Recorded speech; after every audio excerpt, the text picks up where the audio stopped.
ഡോക്ടറെ നമ്മൾ ഈ ഹെയർ ട്രാൻസ്പ്ലാന്റിനും ഹെയർ ഗ്രോത്തിനും ഒക്കെ നമ്മൾ ഈ PRP ഇഞ്ചക്ഷൻ യൂസ് ചെയ്യുന്ന കേട്ടിട്ടുണ്ട്. അപ്പോൾ ഈ മുട്ടുവേദനയ്ക്കും PRP ഇഞ്ചക്ഷൻ യൂസ് ചെയ്യുന്നതെന്ന് നമ്മളിങ്ങനെ കേട്ടിട്ടുണ്ട്. അപ്പോൾ അതിൻ്റെ ഒരു സത്യാവസ്ഥ എന്താണ്? പിന്നെ ഈ PRP ഇഞ്ചക്ഷൻ എന്ന് പറഞ്ഞാൽ എന്താണ്? PRP ഇഞ്ചക്ഷൻ എന്ന് പറയുന്നത് നമ്മുടെ ബ്ലഡിൽ നിന്ന് തന്നെ ഒരു 10 ml ബ്ലഡ് എടുത്തതിന് ശേഷം പ്ലേറ്റ്ലെറ്റ് മാത്രം, അതിലുള്ള ഒരു സെല്ലായിട്ടുള്ള പ്ലേറ്റ്ലെറ്റ് മാത്രം കോൺസെൻട്രേറ്റ് എടുക്കുക. സെൻട്രിഫ്യൂജ് ചെയ്തതിന് ശേഷം കോൺസെൻട്രേറ്റ് എടുത്തിട്ട് തിരിച്ച് നമുക്ക് വേണ്ട സ്ഥലത്തേക്ക് കുത്തിവെക്കുന്നതിനാണ് PRP ഇഞ്ചക്ഷൻ എന്ന് പറയുന്നത്. അത് നിങ്ങൾ പറഞ്ഞ പോലെ ഹെയർ ലോസിൽ, അതേപോലെ ഹെയർ ട്രാൻസ്പ്ലാന്റേഷൻ കഴിഞ്ഞിട്ട് യൂസ് ചെയ്യുന്നുണ്ട്.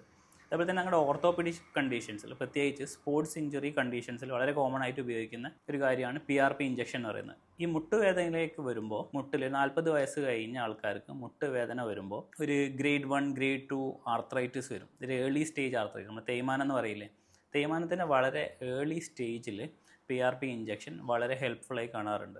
ഈ തേയ്മാനം അല്ലാത്ത വേറെ ഏതെങ്കിലും കണ്ടീഷനിൽ നമ്മൾ ഈ PRP ഇഞ്ചക്ഷൻ യൂസ് ചെയ്യാറുണ്ടോ? PRP ഇഞ്ചക്ഷൻസ് ഇതുപോലെ തന്നെ പല കണ്ടീഷൻ, മുട്ടുവേദനയുള്ള ഗ്രേഡ് 1, 2 മെനിസ്കസ് ടയർ ആണ്, അതേപോലെ തന്നെ ഗ്രേഡ് 1, 2 ലിഗമെന്റ് ടയറുകളാണെങ്കിലും, അതേപോലെ തന്നെ നമ്മൾ നേരത്തെ പറഞ്ഞ പോലെ കോൺട്രോമലേഷ്യ പറ്റല്ല എന്ന് പറഞ്ഞിട്ടുള്ള കണ്ടീഷൻ ആണെങ്കിലും ഒക്കെ നമ്മൾ PRP ഇഞ്ചക്ഷൻ യൂസ് ചെയ്യുന്ന സമയത്ത് നല്ല റിസൾട്ട് കണ്ടുവരാറുണ്ട്.